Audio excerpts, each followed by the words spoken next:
Hi, I am Meloni और पहले मेरे कोई फ्रेंड्स नहीं थे, लेकिन मेरे पास मेरी मॉम थी। हम एक साथ बहुत सारी जगह जाते थे, वॉक्स पर जाते थे, वीडियो गेम्स खेलते थे और यहाँ तक कि क्लब्स भी जाते थे। I was really plain and shy, okay. एक दिन मेरी मॉम ने मेरे लिए एक सरप्राइज प्लान किया था। She gave me a weekend hiking tour in the mountains as a gift. मैं इतनी खुश थी कि मैं बता ही नहीं सकती। अगले दिन मैं दूसरी लड़कियों के साथ हाइकिंग पर चली गई। मैंने सोचा भी नहीं था कि ये कितना मुश्किल होगा। भारी बैग की वजह से मेरी पीठ दर्द करने लगी। जैसे ही हम रेस्ट करने के लिए रुके, मैंने फाइनली इसे उतारा और सो गई। लेकिन दूसरी लड़कियां बिल्कुल भी टायर्ड नहीं थी। वो कैंप फायर के चारों तरफ बैठकर गिटार बजाकर गाने लगी। हेडफोन्स लगाने के बावजूद मैं उनकी आवाज ब्लॉक नहीं कर पा रही थी। मैं 1 घंटे तक करवटें बदलती रही और फाइनली उनके शोर शराबे से तंग आकर थोड़ी दूर चली गई। मैंने एक हैमॉक टांगा, अपने फोन पर अलार्म सेट किया और सो गई। लेकिन जब मेरी नींद खुली, वहाँ पर आसपास कोई भी नहीं था। मैंने गाइड को कॉल करने के लिए फोन निकाला, लेकिन वहाँ पर कोई कनेक्शन ही नहीं मिला। उस वक्त मैं बुरी तरह से डर गई। मैंने इधर उधर भागकर मदद के लिए चिल्लाना शुरू कर दिया, लेकिन पूरे दिन मुझे एक इंसान दिखाई नहीं दिया वहाँ पर। रात को तो सब और भी खराब हो गया। मुझे अपने चारों तरफ अजीब अजीब आवाजें सुनाई दे रही थी, इसलिए मैं डर के मारे अपने स्लीपिंग बैग में छिप गई। उसके बाद रोते रोते कब मेरी आंख लग गई मुझे पता ही नहीं चला। फिर जैसे ही किसी ने मेरा पैर छुआ तो मेरी नींद तुरंत खुल गई। मैंने अपना स्लीपिंग बैग खोला तो मुझे मेरे सामने एक घोड़ा दिखाई दिया। I was so surprised. I jumped up and ran, but then accidentally crashed into a tree and fell. तभी एक लड़के ने मेरे ऊपर झुककर पूछा, तुम ठीक हो ना? हमारे बीच बातें शुरू हो गई। उसने मुझे अपना नाम रिक बताया। वो एक फोटोग्राफर था और पहाड़ की खूबसूरत वादियों की तस्वीरें लेने के लिए घोड़े से वहाँ पर आया था। मैंने उसे अपने एडवेंचर्स के बारे में सब कुछ बताया और रिक ने टॉप पर पहुँचने में मेरी हेल्प की। वहाँ पहुँचने के बाद मुझे अपना ग्रुप दिखाई दे गया, लेकिन जैसे ही मैं उन लड़कियों के पास गई, सबने मुझे ऐसे देखा जैसे वो मुझे पहली बार देख रही थी। It was very insulting. मुझसे ये सब सहन नहीं हुआ और मैंने कहा, तुम लोग मुझे छोड़कर क्यों आ गई? तुम हमारे ग्रुप में थी? Well, you are just so plain and simple. No one remembers you. Of course, उसके बाद मैं उनके साथ ट्रैवल नहीं कर सकती थी। मैंने रिक से एक फेवर मांगा और कहा कि वो नीचे जाने में मेरी हेल्प कर दे। फिर अपने अपने रास्ते जाने से पहले हमने एक दूसरे को अपने नंबर्स दिए। लेकिन उसके बाद भी मुझे कुछ भी अच्छा नहीं लग रहा था। मैं पूरी रात अपना तकिया पकड़कर रोती रही और सुबह सूजी हुई आंखों के साथ मुझे कॉलेज जाना पड़ा। पर पता नहीं क्यों सब लोग मुझे देखकर हंस रहे थे। मेरी क्लासमेट शैरन ने मुझे अपना फोन दिया। उसमें मैं बेतहाशा रोते हुए गाइड और लड़कियों पर चिल्ला रही थी। मैं गुस्से से कांप उठी। चुड़ैल को वो वीडियो कहाँ से मिला? Sharon told me the truth. उसकी बहन भी हाइकिंग टूर पर आई थी और उसने मेरा मजाक बनाने के लिए वो वीडियो बनाया था। शैरन ने मुझे पहचान लिया और उसने वो वीडियो हमारे ग्रुप चैट पर भेज दिया। लगातार दूसरे दिन सब लोग मेरा मजाक उड़ा रहे थे। उस वक्त मुझे पता ही नहीं था कि ये रोज का किस्सा बन जाएगा। शैरन ने मेरे लुक्स की वजह से लगातार मेरा मजाक उड़ाना शुरू कर दिया और उसके बाद दूसरे भी उसका साथ देने लगे। मेरे लिए कॉलेज जाना बिल्कुल मुश्किल हो गया था। मैं हर वक्त रोती रहती थी और मुझे अपनी परछाई से भी नफरत हो गई थी। लेकिन शैरन को मेरे ऊपर जरा भी दया नहीं आई। एक दिन उसने मेरे बैग में एक चूहा डाल दिया। मैं चिल्लाकर उछल पड़ी, लेकिन फिर मुझे पता चला कि वो बस एक खिलौना था। उस चूहे के ऊपर मेरा नेम टैग लगा हुआ था। सब दोबारा हंसने लगे। मैंने वो खिलौना शैरन के ऊपर फेंक दिया और कॉलेज से भागकर घर चली आई।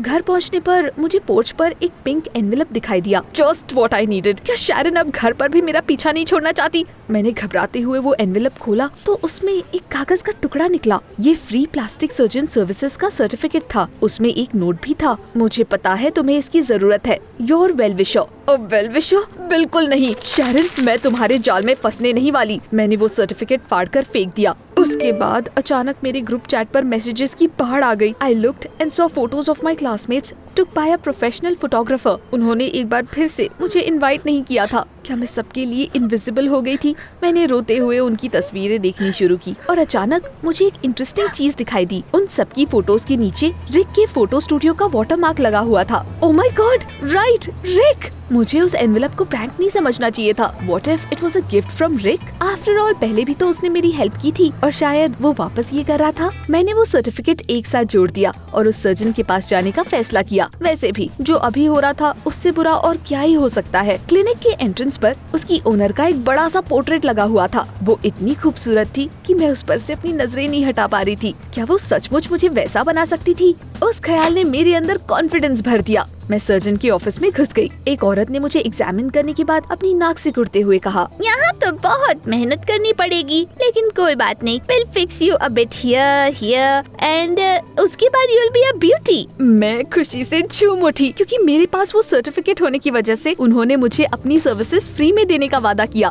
मैंने अपनी मॉम को कॉल करके बता दिया कि मैं अपने क्लासमेट्स के साथ घूमने जा रही हूँ और उसके बाद मैंने शांति से सर्जरी की प्रिपरेशन शुरू कर दी। As I was falling asleep, I imagined what Sharon's face would look like when she saw the new me. लेकिन जब मुझे होश आया तब मैं पहले से 100 गुना ज्यादा बेकार लग रही थी। मेरी पूरी बॉडी पर बैंडेजेस लगे हुए थे और मेरा फेस वो तो पूरी तरह से सूजा हुआ था। लेकिन सर्जन ने मुझे तुरंत शांत करते हुए बोला, तुम्हारे फेस की स्वेलिंग कुछ दिन में कम हो जाएगी, but there are implants on your body now. Surgery से पूरी तरह से ठीक होने के लिए तुम्हें एटलीस्ट 1 हफ्ते का टाइम लगेगा। वो सुनने के बाद मेरे दिल को इतनी राहत मिली कि मैंने अपनी सर्जन को गले लगा लिया और उसके बाद गलती से मेरा हाथ उनके मास्क पर लग गया, जिसकी वजह से वो थोड़ा नीचे खिंच गया और मैं चीख पड़ी। सर्जन का पूरा फेस सूजा हुआ था और गंदे स्कार से कवर्ड था। क्या आपने भी प्लास्टिक सर्जरी करवाई है? सर्जन ने वापस अपना मास्क पहन लिया और हंसते हुए बोला, ऑफ कोर्स नॉट, मेरा एक्सीडेंट हुआ था। वो सुनकर मुझे थोड़ी राहत मिली।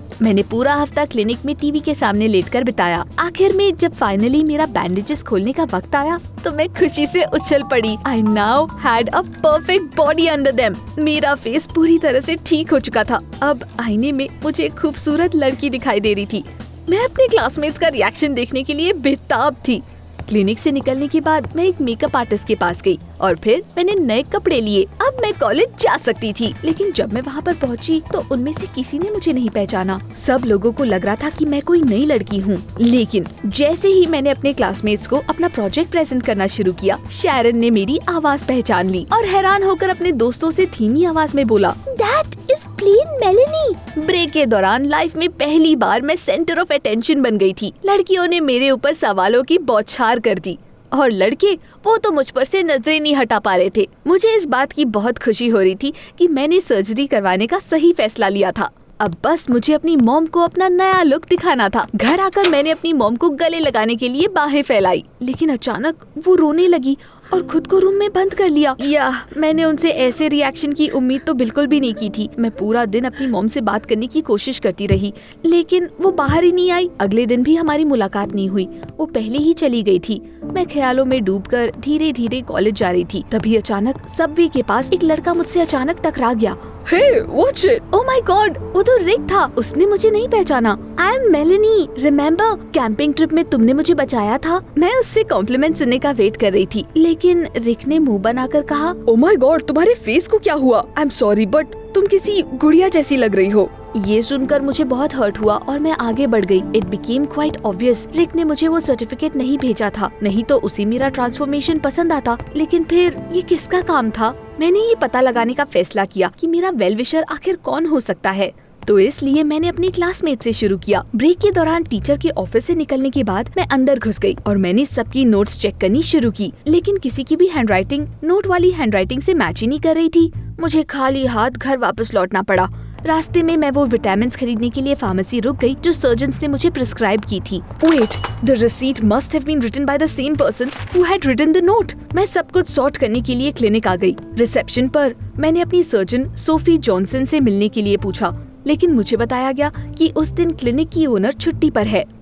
मुझे लगता है कोई गलती हो गई है। मैंने उनकी फोटो देखी थी, वो काफी सुंदर थी और मेरी सर्जन, कैसे बताऊं? ट्रस्ट मी, आपकी सर्जन और ओनर एक ही इंसान है। बस बात इतनी सी है कि एक अनसक्सेसफुल प्लास्टिक सर्जरी के बाद मिसेस जोन्स का फेस खराब हो गया था। I was so shocked। तो इसीलिए सोफी जॉनसन ने मुझे वो गिफ्ट भेजा था। अब मुझे सब कुछ समझ आ गया था कि वो क्या करती थी। असल में पहले वो बेवकूफ लोगों को तलाश करती थी, उन्हें मुफ्त में सर्जरीज और इंजेक्शंस के झांसे में फंसा देती थी और जब उन्हें इसकी लत लग जाती थी तो वो उनके सारे पैसे ऐंठ लेती थी। मैंने रिसेप्शनिस्ट को बोला कि मैं कल आऊंगी और वहाँ से बाहर निकल आई। तभी अचानक मुझे अपनी सर्जन दिखाई दी। वो न जाने किस बात के लिए मेरी मॉम से लड़ रही थी। मैं उनके पास खड़ी कार के पीछे छिपकर उनकी बातें सुनने लगी। ओह माय गॉड, तुमने अपनी क्या हालत बना ली है। ये सब सर्जरीज का नतीजा है और अब तुम उनसे मेरी बेटी की भी जिंदगी बर्बाद करना चाहती हो। हाँ, क्योंकि मैं आपसे नफरत करती हूँ mom. They went there separate veg. मुझे अपने कानों पर यकीन नहीं हो रहा था। मेरी एक बड़ी बहन भी थी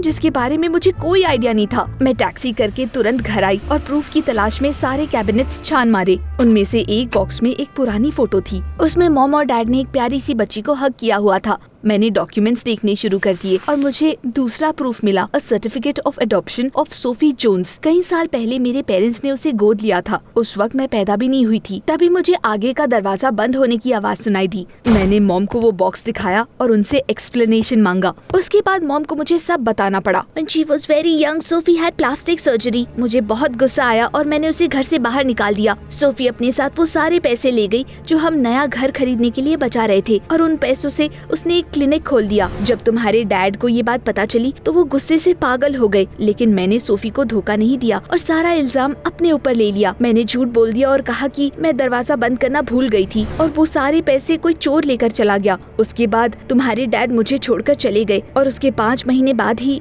तुम पैदा हुई। मैंने मॉम को गले लगा लिया। अब मुझे समझ आ गया था कि मेरा नया अपीयरेंस देखकर वो इतनी अपसेट क्यों हो गई थी। उस सर्जरी ने उन्हें अपनी अडॉप्टेड बेटी की याद दिला दी। I hated that ungrateful Sophie. उसकी वजह से डैड हमें छोड़कर चले गए थे और अपने साथ साथ वो सारे पैसे भी ले गई थी। मैं इसे ऐसे जाने नहीं दे सकती थी। अगले दिन मैं पेशेंट बनकर उसी क्लिनिक गई। उन्होंने मुझे सोफी के ऑफिस में बैठकर वेट करने के लिए बोला। मैंने उनकी टेबल को धक्का मार दिया और उस पर रखी सारी एक्सपेंसिव बॉटल्स गिरा दी। Let her look for money for the new ones. Floor पर कांच के टुकड़ों के बीच मुझे एक लाल किताब दिखाई दी। मैंने उसे उठाकर देखा। उन पन्नों पर सोफी की हैंडराइटिंग थी। It had information about all the places I went to, Sharon's and the guide's phone numbers, the address of the toy store where all were there. यानी मेरी परेशानियां एक्सीडेंटल नहीं थी। वो सब सोफी ने सेटअप किया था ताकि उसके पास मैं प्लास्टिक सर्जरी कराने आ सकूं। उसके बाद दरवाजा खुल गया और मेरी बहन ऑफिस के अंदर आ गई। मैं तुरंत उस पर झपट पड़ी। तुम मुझसे आखिर क्या चाहती हो? तुमने मेरे साथ ऐसा क्यों किया? मॉम ने तुम्हारी वजह से मुझे घर से बाहर निकाल दिया था। उन्होंने मुझे खुद से ऐसे दूर कर दिया जैसे मैं कोई बेकार खिलौना हूँ। थोड़े टाइम पहले मैंने तुम दोनों को एक पार्क में आइसक्रीम खाते हुए देखा। तुम बहुत खुश लग रही थी, इसलिए मैंने तुम्हें अपनी तरह मॉन्स्टर में बदलने का फैसला कर लिया। मेरे पैर डर से कांपने लगे।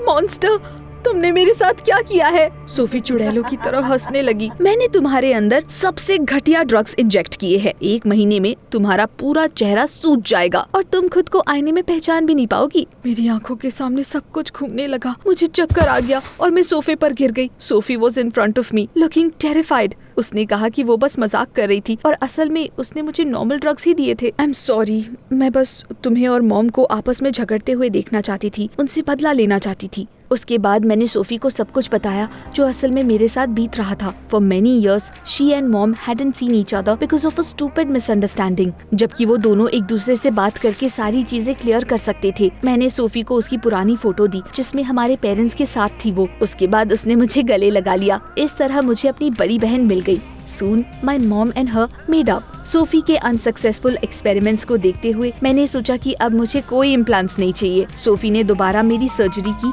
और फिर मैं वापस पहले जैसी दिखने लगी। With the help of my sister, I found another way to stand out and be true to myself. मैंने अपनी स्टाइल बिल्कुल बदल दी। फिर भी मुझे लगा कि थोड़ा बहुत चेंज करने में कोई बुराई नहीं है और मैंने अपने लिप्स करवाने के लिए किसी तरह मॉम को मना लिया। मैं इस तरह ज्यादा अच्छी लगती हूँ। Well, anyway, अब रिक के साथ फोटोशूट के लिए माउंटेन्स पर जाने का टाइम आ गया है। क्या आपको पिक्चर्स लेना पसंद है? अगर हाँ तो लाइक दबाए। लेट्स सी हम कितने सिमिलर है।